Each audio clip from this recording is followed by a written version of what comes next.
Bonjour les enfants. Alors nous allons suivre les aventures de Paul et Barnabé qu'on a dans le livre des Actes des Apôtres au chapitre 14. Donc ils ont quitté une ville parce qu'ils étaient persécutés et ils se retrouvent à Iconium. Et là, ils annoncent à nouveau dans la synagogue, ils vont dans la synagogue et ils annoncent la victoire du Christ ressuscité qui vient sauver chaque homme. Et les Juifs les écoutent avec intérêt.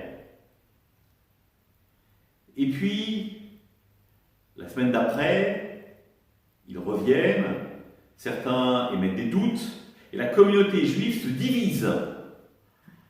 Et donc, moment terrible, finalement, où il y a une fracture dans la communauté, et on accuse Paul et Barnabé d'être les responsables de cette fracture. Et donc, ils vont partir, fuir à nouveau. Et donc, ils se retrouvent à Lystre. Là, à Lystre, Paul arrive et guérit un homme qui était paralysé. Immédiatement, les habitants de Lystre sont enthousiastes et se disent « Mais c'est Zeus et Hermès qui viennent nous visiter. Les dieux viennent visiter et on va leur offrir un taureau en sacrifice. » Et au départ, Paul et Barnabé ne comprennent pas trop ce qui se passe. Alors ils voient tout le monde les accueillir à bras ouverts, ils sont contents, ils se disent oui, le Christ va pouvoir être annoncé, va pouvoir être célébré. Mais quand ils comprennent qu'on les prend pour des dieux, immédiatement ils se disent mais non, vous faites erreur. Ils déchirent leurs vêtements pour montrer que nous ne sommes que des hommes. Par contre, nous annonçons une bonne nouvelle, le Christ est ressuscité.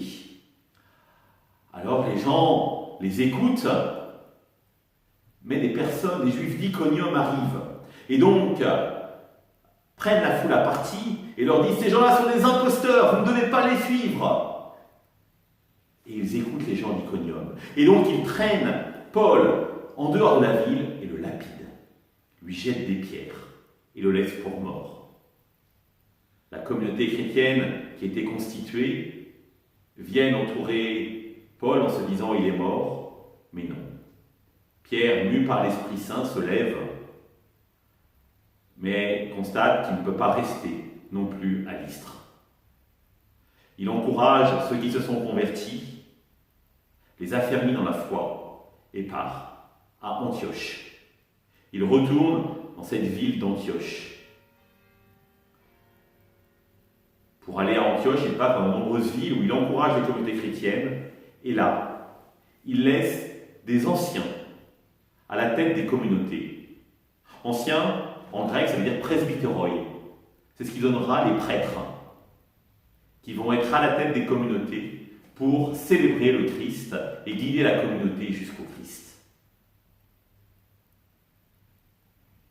À demain, les enfants!